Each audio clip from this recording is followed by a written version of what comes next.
Good morning दोस्तों, मैं ICU की स्टाफ नर्स हूँ। आज हम देखेंगे कि आईसीयू में जो पेशेंट्स होते हैं उनको ज़्यादातर देखते हैं कि जो बेड रिडन पेशेंट होते हैं उनको बेड सोर हो जाता है। तो आज हम जानेंगे कि बेड सोर होता क्या है और उससे हम कैसे उस पेशेंट को प्रिवेंट कर सकते हैं। तो हम जानते हैं कि बेड सोर होता क्या है।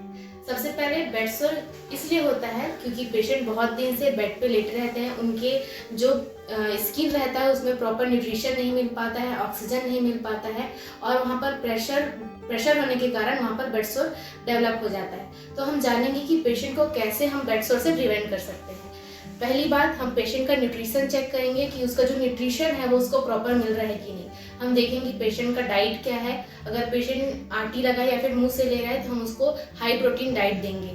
और दूसरा ये है कि हम उसका पोजीशन चेंज करेंगे, सेकेंड वाली पोजीशन चेंज करेंगे। अगर पेशेंट खुद से पोजीशन चेंज करने के लायक नहीं है तो हम उसको पिलो का सहारा देके उसका पोजीशन चेंज करेंगे सेकेंड वाली। या फिर वार्ड में अगर पेशेंट है तो उसके रिलेटिव को बोलेंगे कि पेशेंट को हर 2 या 3 घंटे में उसको पोजीशन देंगे। और उसके बाद हम चेस्ट फिजियो करेंगे और पूरे जो बैक वाला एरिया है उसमें हम अच्छे से मसाज करेंगे। वहाँ पर पाउडर लगा के उस एरिया में ब्लड सर्कुलेशन को बनाए रखेंगे। उसके बाद हम पेशेंट के जितने भी सराउंडिंग एरिया है वहाँ पर कहीं पर भी हम कोई फ्लूइड तो नहीं है आसपास में या फिर मोशन करके बहुत देर तक अगर पेशेंट पड़ा रहता है तो उस वजह से भी पेशेंट को बेड सोर होता है। तो अगर पेशेंट मोशन करता है तो हमको तुरंत उसको क्लीन करवाना है।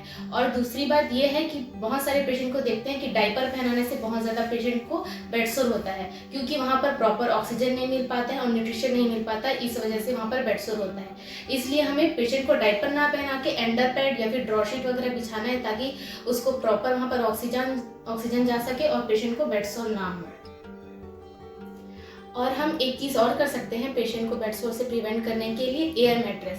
उसमें अगर पेशेंट को हम वो अप्लाई करेंगे तो पेशेंट को बेड सोर होने के चांसेस बहुत ही कम हो जाते हैं। और जो बेड सोर अगर हुआ भी है तो वो जल्द से जल्द हील हो जाता है। हम जैसे कि हम देखते हैं हॉस्पिटल में जो एयर मैट्रेस है वो अगर बहुत महंगा है, पेशेंट के रिलेटिव है जो बहुत पुअर है, तो हम उनको कह सकते हैं कि अगर ये आपको घर में भी ज़रूरत पड़ेगा तो आप एक खरीद के ला लीजिए, उनके लिए परमानेंट हो जाएगा। तो पेशेंट के रिलेटिव को हम एडवाइस दे सकते हैं जिससे कि पेशेंट बेड सोर से प्रिवेंट हो सकता है।